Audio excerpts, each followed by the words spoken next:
Amen. Amen. Amen. Nous continuons avec notre merveilleux thème intitulé « Mon témoin est au ciel ». Et nous avons vu que c'était donc dans l'histoire de Job que cette parole est dite. Job était donc dans une période sombre. C'était difficile parce que personne ne pouvait plus comprendre sa vie. Personne ne pouvait plus comprendre ce qu'il vraiment était en train de traverser, d'endurer. Et aussi, au-delà de cela, beaucoup étaient en train même de l'accuser pour dire que c'est parce que tu as péché. Voilà pourquoi Dieu t'a frappé. Et c'était dur pour Job. Il avait tout perdu. Il a perdu les entreprises. Il a perdu aussi ses enfants. Même sa femme pouvait être une personne pour la consoler à côté d'elle. Sa femme aussi l'acculait. Sa femme lui disait que maudit Dieu et meurt. Pourquoi? En tout cas, c'était compliqué pour Job. Mais malgré tout cela, Job a gardé l'espérance et la foi dans son cœur. Est-ce qu'on peut acclamer le Seigneur? Et c'est pourquoi l'apôtre Paul va dire dans le livre de Corinthiens, il va exhorter en disant que maintenant donc il y a trois choses qui demeurent. La foi, l'espérance et l'amour. Et de ces trois choses, c'est l'amour qui est au-dessus. Quelle que soit la condition dans laquelle tu te trouves, quelles que soient les situations que tu es en train de traverser, tu dois garder la foi. Tu dois espérer jusqu'à la fin. Et tu dois avoir l'amour. Ne développe pas la haine à cause des souffrances. Ne développe pas la jalousie à cause des souffrances. Ne développe pas la rancune à cause des souffrances. Quel que soit ce qu'on peut traverser dans ce monde, quel que soit ce qu'on peut vivre sur cette terre, nous devons faire comme Job. Il savait qu'il y a un témoin dans les cieux. Et ce témoin est fidèle. C'est la personne de Jésus-Christ. Est-ce qu'on parle de le Seigneur? Nous sommes arrivés dans ce thème à nous poser une question fondamentale de notre relation avec Dieu. Et cette question, c'est tout simplement de savoir que fait le rédempteur ou encore le témoin dans notre relation avec Dieu. Quel est le rôle que joue notre témoin qui est la personne de Jésus-Christ dans notre relation avec Dieu? Nous avons déjà vu que Jésus-Christ est celui ou la personne qui nous a révélé le Père. Dans Jean chapitre 1 verset 18, il est écrit: personne n'a jamais vu Dieu. Dieu le Fils unique qui est dans le sein du Père est celui qui l'a fait connaître.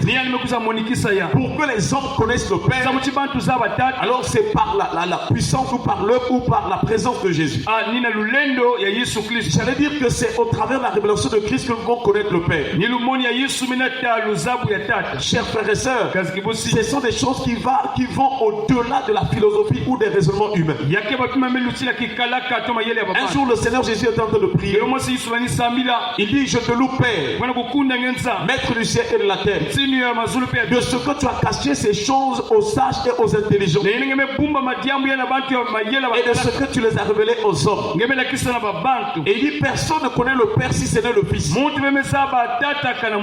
Personne non plus ne connaît le Fils si ce n'est le Père, et celui à qui le Fils peut le révéler. Est-ce qu'on peut acclamer le Seigneur?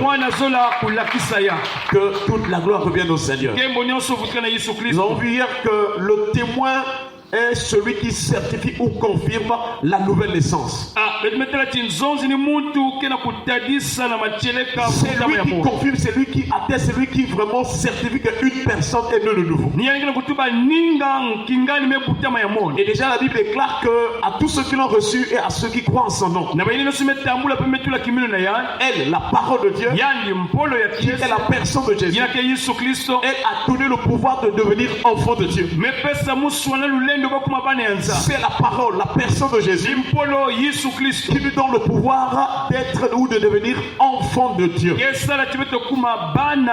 donc sans Jésus on ne peut pas être de nouveau.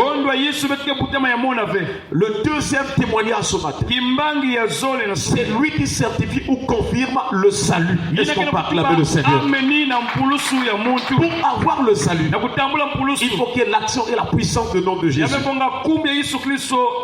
Et nous voyons donc que depuis l'Ancien Testament, il y avait des préfigurations, des actes, des actions, des images qui étaient l'ombre de ce que nous sommes en train de vivre dans la Nouvelle Alliance. Il y a beaucoup de cas de figure dans l'Ancienne Alliance qui prouvent vraiment ce que nous vivons actuellement dans la lumière. Chers frères et sœurs, si tu veux le salut de ton âme, alors nécessairement il faut aller vers Jésus. Dimanche, nous avons pris l'exemple d'un homme. Il s'appelle Zachée. Cet homme-là était riche, mais aussi n'avait pas une bonne vie. Il n'avait pas un bon témoignage.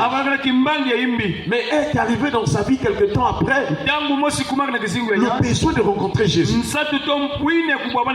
besoin de rencontrer la personne de Jésus. Alors qu'il était de petite taille et la foule lui empêchait de voir Jésus, il a fait des efforts pour parler sur un sycomore. Et quand Jésus l'a rencontré, il dit: aujourd'hui je vais aller dans ta maison. Jésus est arrivé dans sa maison. Et nous avons vu que Zachée a commencé à poser des actes de repentance en disant: Seigneur, si j'ai commis du tort ou bien j'ai fait du mal aux gens, en tout cas je vais restituer. Tout ça c'était des actes de foi et de repentance.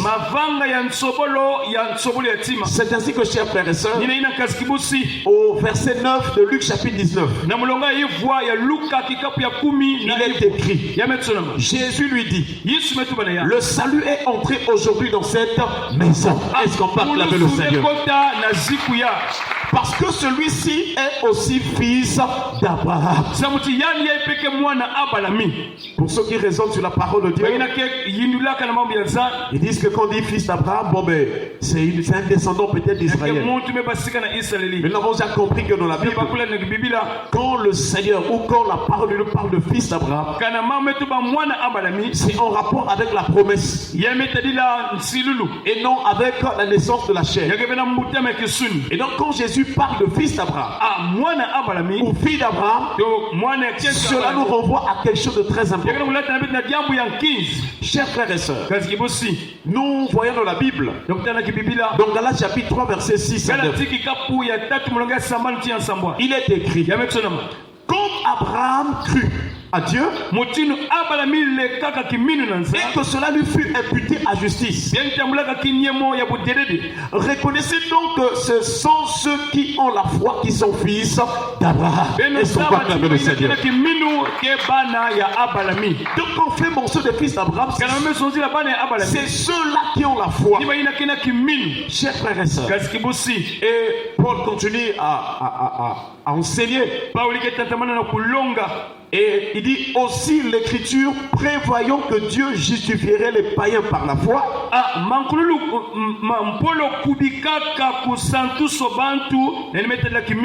d'avance annoncé cette bonne nouvelle à Abraham. Toutes les nations seront bénies en toi. Ainsi, ceux qui croient sont bénis avec Abraham le croyant. Donc, fils d'Abraham, c'est ceux-là qui ont reçu la justification. Et ce qui est bien ici, on dit l'Écriture prévoyant. Cela veut dire que ce qui était l'Ancien Testament était une préfiguration. Ça préparait l'accomplissement de quelque chose de très important, la nouvelle alliance. Nous comprenons que l'Ancien Testament prépare le Nouveau Testament et le Nouveau Testament accomplit l'Ancien Testament. Est-ce qu'on parle avec le Seigneur? Lorsque nous lisons la parole de l'Ancienne Alliance, nous devons en avoir la lumière dans la Nouvelle Alliance. Qu'est-ce que cela veut dire en Jésus-Christ? Nous ne devons plus rester dans l'ombre de l'Ancien Testament. Mais ce que dit l'Ancien Testament doit être vérifiable ou bien vu dans la personne de Jésus-Christ. C'est pourquoi la Bible déclare: en elle était la vie et la vie était la lumière des hommes. Alors une question encore ce matin: qu'est-ce que la justification? C'est l'action de justifier. C'est l'action d'innocenter quelqu'un en expliquant sa conduite, en démontrant que l'accusation n'est pas fondée. La justification, c'est l'action de faire reconnaître une chose, ou bien admettre ou montrer comme juste. C'est l'action de montrer comme vrai, réel. C'est aussi l'action d'autoriser. Nous voyons que l'œuvre que Jésus a accomplie pour nous, c'était pour nous justifier devant le Père. Alors que nous étions loin du Père, nous n'avons pas de droit de citer en Israël. Nous étions étrangers aux alliances et aux promesses. Mais Jésus est arrivé, il a accompli à la croix de Golgotha un acte extraordinaire. Désormais, à cause de la mort de Jésus, à cause du rachat par son sang, nous allons être justes devant Dieu. Le Père peut maintenant nous accepter. Il peut exaucer nos prières. Il peut nous accepter dans sa présence. Parce que la mort est l'œuvre de Christ. Le rachat nous a donné d'être justes devant Dieu. Et donc tout ce que Jésus est en train d'accomplir, par sa mort, par son sacrifice, c'est toute une démonstration, c'est toute une explication, c'est toute une justification. Est-ce qu'on peut acclamer le Seigneur? Il est en train de rendre réel et vrai notre salut. Et c'est pourquoi il pouvait dire, avant même qu'il aille à la croix, Jean chapitre 8 verset 36, il dit, si donc le Fils vous affranchit, vous serez réellement libre. Est-ce qu'on peut acclamer le Seigneur? Mais avant que Jésus ne meure à la croix, il y a eu un grand nombre de personnes qui ont reçu des délivrances, qui ont tenté de délivrer des démons, qui ont reçu la guérison. Mais Jésus voulait parler de la justification pour le salut de notre âme. Frères et sœurs, tu peux recevoir beaucoup de choses dans ce monde. Tu peux être délivré d'une situation, guéri de maladie. Mais tu dois chercher, tu dois aspirer, tu dois avoir la soif du salut de ton âme. Parce que après la vie sur la terre, il y a deux voies, il y a deux portes.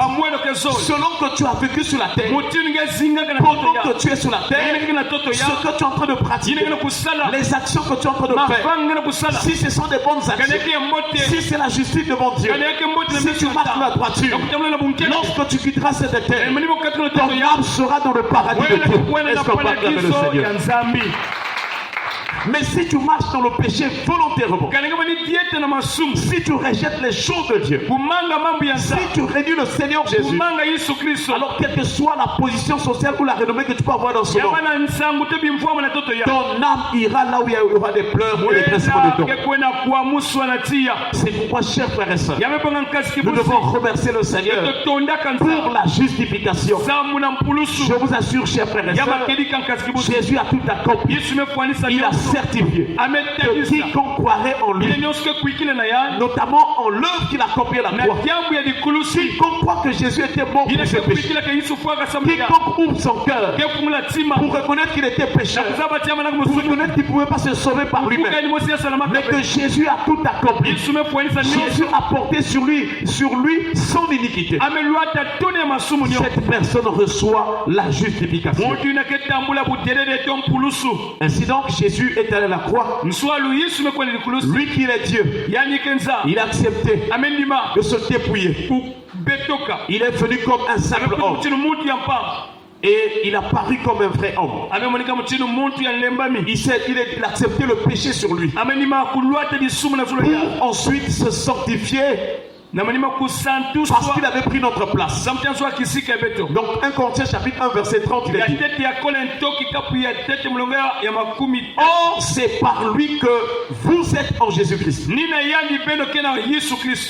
par la volonté de Dieu a été fait pour nous sagesse, justice, sanctification et rédemption. C'est-à-dire toute la souffrance que Jésus a acceptée, qu'on puisse vraiment le battre, qu'on puisse vraiment le cracher sur lui. Tout ce qu'il acceptait là, c'était notre condamnation qu'il portait sur lui. En temps normal, Jésus ne pouvait pas subir tout cela. Mais il voulait démontrer comment ce que lui acceptait de venir dans la chair. Parce que la puissance de la chair empêchait même que les gens puissent obéir à la loi. Et donc c'était impossible que nous puissions nous sauver par nous-mêmes. Quoique la loi était là, lui il acceptait tout ce parcours de souffrance, d'ignominie, afin que tous ceux qui croiraient en lui soient justifiés. Dans Romains chapitre 3, le verset 23 à 24, la Bible déclare: car tous sont péchés et sont privés de la gloire de Dieu. Ils sont gratuitement justifiés par sa grâce. Est-ce qu'on peut acclamer le Seigneur? Par le moyen de la rédemption qui est en Jésus-Christ. Le rachat est donc la preuve de notre justification par grâce. Et c'est ce qu'il est en train d'expliquer dans Galates. Parce que les chrétiens de Galates étaient sauvés, mais ils voulaient repartir dans la chair. Je ne sais pas toi si tu as reçu Jésus, mais tu veux encore repartir dans la gloire de la chair. Chers frères et sœurs, et au verset 13 il est dit, de Galates chapitre 3, Christ nous a racheté de la malédiction de la loi, étant devenu malédiction pour nous, car il est écrit: maudit est quiconque est pendu au bois. Il a accepté de mourir à la croix pour qu'on le voit qu'il est maudit, pour qu'on le voit qu'il est condamné, pour qu'on le voit qu'il est puni. Mais c'était ta place, c'était ta condamnation. Là où ton âme était vraiment sur le chemin de la perdition, Jésus est venu couper ce pont. Jésus est venu arrêter cette heure pour que désormais, si tu crois en lui, que ton âme soit en route vers le ciel. Est-ce qu'on va acclamer le Seigneur? Afin que la bénédiction d'Abraham est pour les païens son accomplissement en Jésus-Christ. Si tu crois en Jésus-Christ, tu rentres dans la promesse d'Abraham. Tout ce que le Seigneur disait à Abraham, que toutes les familles de la terre seront bénies en toi. Dieu prévoyait le salut par la justification, par la foi. Le salut devait passer par grâce au moyen de la foi. Et quiconque devait croire devait être justifié, sanctifié, adopté pour devenir enfant de Dieu. Et c'est ce que le Seigneur nous rappelle. Désormais nous sommes bénis comme Abraham le croyant. Chers frères et sœurs, et non seulement que Dieu nous sauve notre âme, mais ensuite il nous donne son esprit. Et c'est ce qu'il a dit en Série ici, et que nous recevions par la foi l'esprit qui avait été promis. Chers frères et sœurs, Jésus-Christ est sans doute l'auteur d'un salut éternel. Nous sommes dans une génération où les gens croient à n'importe qui, à n'importe quoi. L'église de Satan est déjà mise à nu, est déjà visible. Les signes du monde des ténèbres sont visibles. Il y a même des églises dites assemblées de rebelles, mais quand tu vois les signes, c'est des signes liés au monde des ténèbres. Fais attention à là où tu vas prier. Nous croyons que là où il y a la présence de Dieu, l'on ne doit mettre aucun signe, aucune image, aucune photo, parce que Dieu est esprit. Il faut que celui qui l'adore, ceux qui communient avec lui, le fasse en esprit et en vérité. Dieu n'a pas d'image. L'image de Dieu, c'est la personne de Jésus. Or, cette personne est la parole. Et c'est cette parole qui nous a sauvés. Et à travers la parole, il a dit: si vous m'aimez, gardez mes commandements. Et si tu gardes la parole, qu'est-ce que tu vas recevoir? Le Saint-Esprit. Il a dit: je prierai le Père et il vous donnera un autre consolateur. Fais attention aussi. Il y a des églises où on voit les signes, on a mis par exemple une colombe ou bien un oiseau. Regardez, les gens sont arrivés à dire que la colombe c'est l'image du Saint-Esprit. Oh. Non, chers frères et sœurs. La colombe c'est un oiseau. C'est une créature. Le Saint-Esprit est Dieu. Est-ce qu'on peut acclamer le Seigneur? Faites attention aux images. Croyez que le Seigneur c'est l'Esprit. Et dans votre cœur, dans votre esprit, priez le Seigneur. Et il vous bénira. Nous terminons par ce dernier passage. Hébreux chapitre 5, verset 9. La Bible déclare, après avoir été élevé à la perfection, il est devenu pour tous ceux qui lui obéissent l'auteur d'un salut éternel. Est-ce qu'on peut acclamer le Seigneur? Mais il y a une condition. Pour tous ceux qui lui obéissent. Je ne sais pas, est-ce que tu mets l'accent sur l'obéissance? Ce matin, nous prions que Dieu nous donne un cœur obéissant. Tu peux donner les dîmes, les offrandes. Tu peux faire des dons à l'église. Tu peux soutenir le pasteur. Tu peux payer la maison du pasteur. On peut faire toutes sortes de choses. Mais si tu n'obéis pas à la parole, et encore, il y a une catégorie de chrétiens qui cherchent des bouts de versets pour obéir. Ils attendent, ils voient pour les versets qui arrangent leur vie de péché ou du monde.